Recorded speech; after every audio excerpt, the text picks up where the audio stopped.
Welcome back to the channel. In medias res today, I started off in front of Zero Cool's place. I didn't want to post his location while prepping for the ride, so here we go. We just start off on this gorgeous road. I mean, look at this. This view right here, one of my favorite views.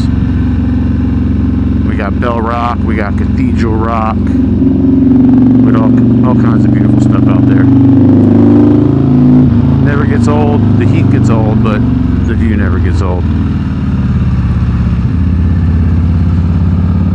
So admittedly, I have had a couple amazing motorcycle rides this month, but I did not want to film anything because I wanted to enjoy the ride. I'm a purist. I like manual transmissions. I like listening to my engine roar. I just want to ride. You know, these videos are for you guys, and I hope they're helping. But a lot of times I just need to take some time for me. I had a pretty interesting experience. You know, I grind my pegs all day long on this beast. This is a performance-oriented bagger. I've done the full suspension, lifted it 2 inches, or I may have lifted it 3 inches actually, to get a better lean angle. I've fully performance this thing out.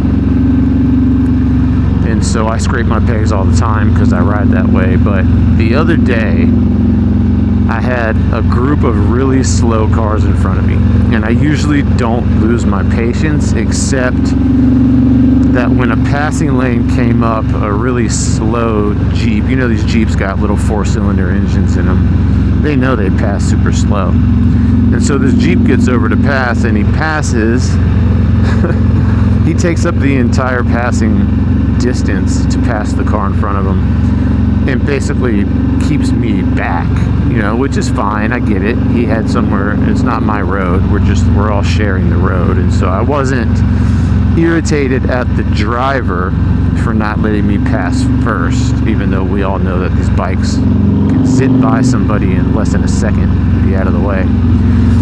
But I just, for some reason, got frustrated with the experience of it all. And so the next passing lane shows up and I just whip around this guy, not aggressively. He doesn't know I whipped around him, you know, but I definitely zipped past this guy before he had a chance to get in my way a second time.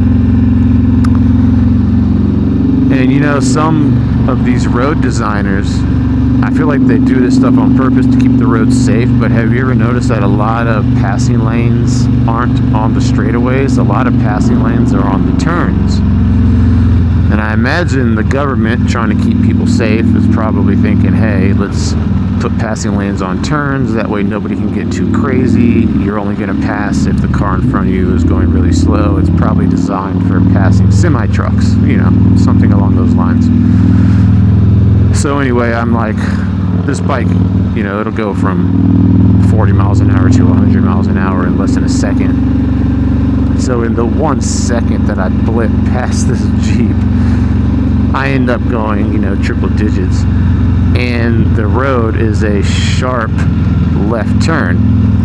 And we all have our, you know, we all have our strengths and our weaknesses. I will say, I don't know why, because it's the same dynamic, but I do have an easier time turning the bike to the right and just dropping those pegs and dragging the knee across to the right is like nothing. I can do it all day long. To the left, I can still do it. I practice in the parking lots and I do all my drills and my advanced techniques, but left is a bit less natural for me. And of course, right when I'm going 100 passing a Jeep, it's a sharp left turn, you know, kind of like this one. I'll show you guys a video of it. I didn't have my chin strap on. I had my, you know, my 360 is always above my head. That's my dash cam. And I share footage from the dash cam all the time, but it's really not for sharing. It's just in case something happens, I have a backup of what it was, so I can go back and learn from it. And so anyway, I'll show you guys that video because I do have that filmed. The issue is, you know, anybody who's familiar with having a 360 above your head, you know, the higher up those 360s are, it takes the speed out, it takes the lean angle out, it really dulls the video, so it might not do any justice for my story, but it might. I haven't looked at it, so one of the scariest moments on my bike so far. You know, I've had a lot of scary moments on the bike. Obviously there's a lot that we risk on these things, and the odds are stacked against us in a lot of ways. But I liked it. I like having the stakes high. I think that's one of the most beautiful things about being on a bike, is that the stakes are high. And that's why it's so freeing to get out here, because no matter what you're worried about in life, you know, once you're on these bikes, your life is on the line. And so life doesn't hit you so hard. Bikes are the most meditational, most healing tools on this earth, in my opinion. You know, I paraglide, I dirt bike, I go camping, backpacking, I ride motorcycles. I do so many things that get my adrenaline up, and the one thing I think about the most is motorcycles. So anyway, I'll share that video with you guys, and you can let me know what you think. Maybe I'll insert it right here.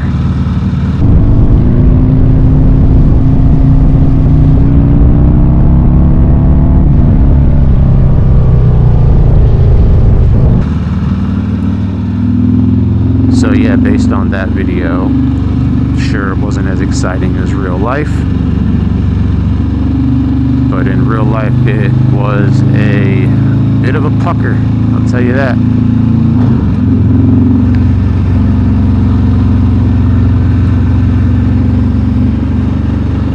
Also, I just took a week into the Sierras camping, took my dog with me, and had a really beautiful experience, which goes into today's topic. I want to talk about failure, because I've had so much going on in my life, and failure at any level can get to you. You know, your world doesn't have to crash and burn. You don't have to go through a shamanic death to have failure. You can have little setbacks, energetic failures. I think me getting frustrated behind that Jeep was a huge failure, because I try to stay grounded at all times, and I don't allow myself to get triggered. And I think by staying in the present moment and being at peace always, the outside world shouldn't be affecting you. And so the fact that I got worked up enough to zip past that guy at 100 miles an hour during a sharp left turn, I think that's a good failure right there. But also, I have so much going on in my businesses. I have multiple businesses that I own, one that I'm trying to launch right now, and you know, I'm just stretched thin, so the one that I own isn't growing very fast. You know, we just ran some ads, and I ran the ad on Indeed for exactly 18 hours, and I got 120 resumes, and I've been scrubbing resumes and making phone calls for the last 3 days, and we've got some really good talent, and so things are going really good right now, but growth was slow because I was spending so much time on the new business, because the new business is obviously really exciting, and you just really want that to work, because you can put more energy into new things. You know, my financial company I've had since 2009, and so it's very much become boring to me.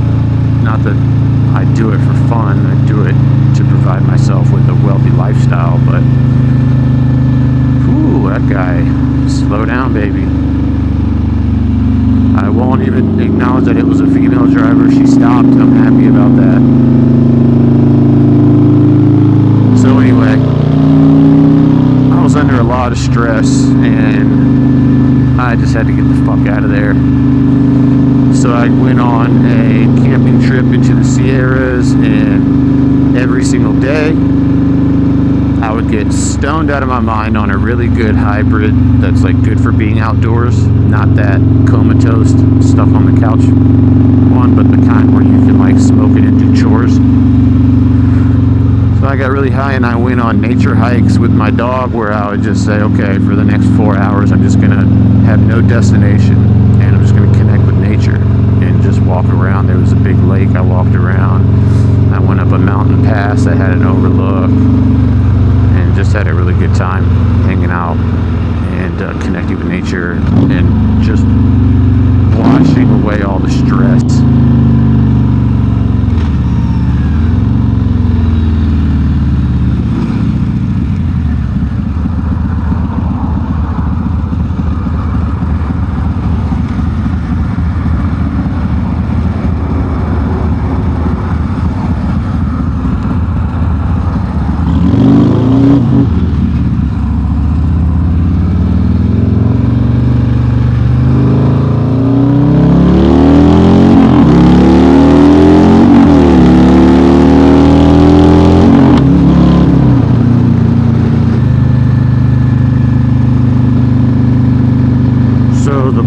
In all of that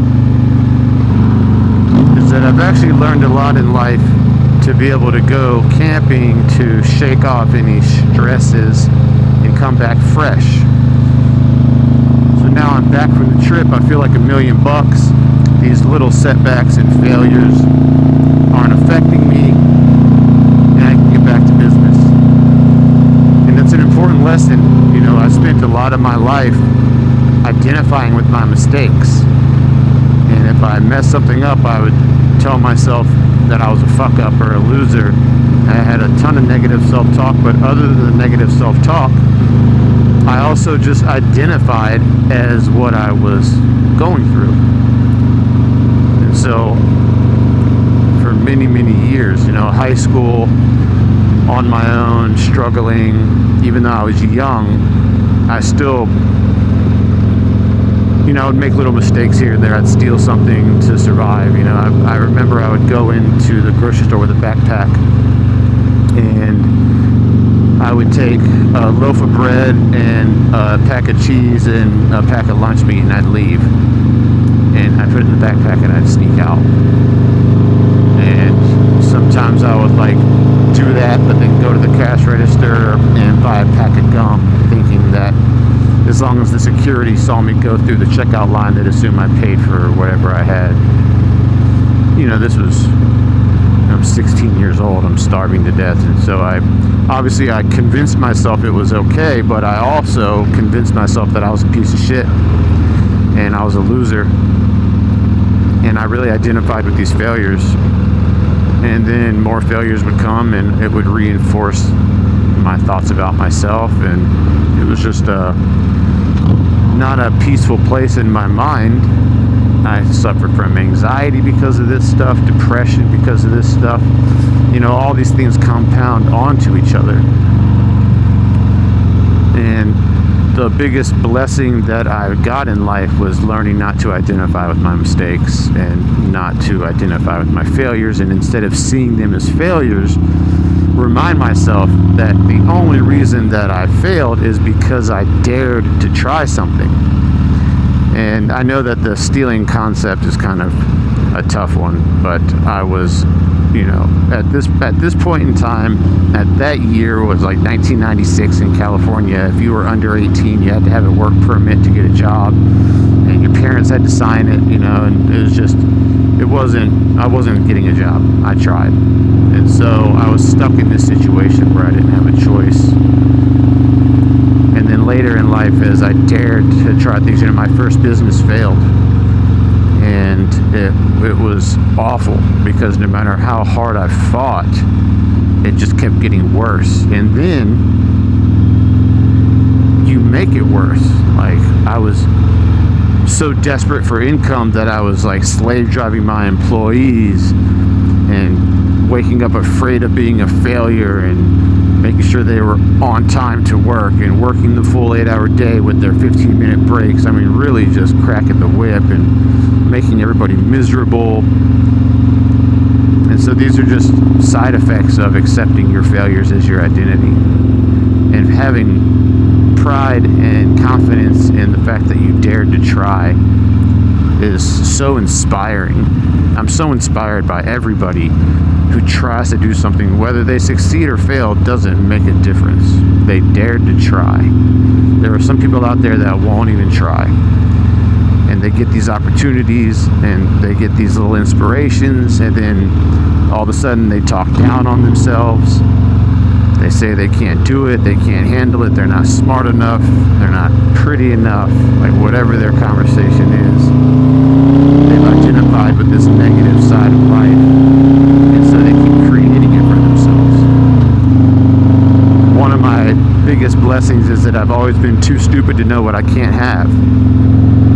And I just remember talking to somebody about getting a new car, and he was like, oh, I can't qualify for a new car. I'm like, well, have you tried? He's like, oh, I won't give me a new car, there's no way. And it's like, okay, but you haven't even talked to a single dealership to even figure out what your options are. You know, like, he's too smart. He thinks he knows all the answers, and he knows he won't qualify for a loan. Well, maybe try to be a little bit stupider. Maybe just show up. These brokers want their commissions just as bad as you want your car.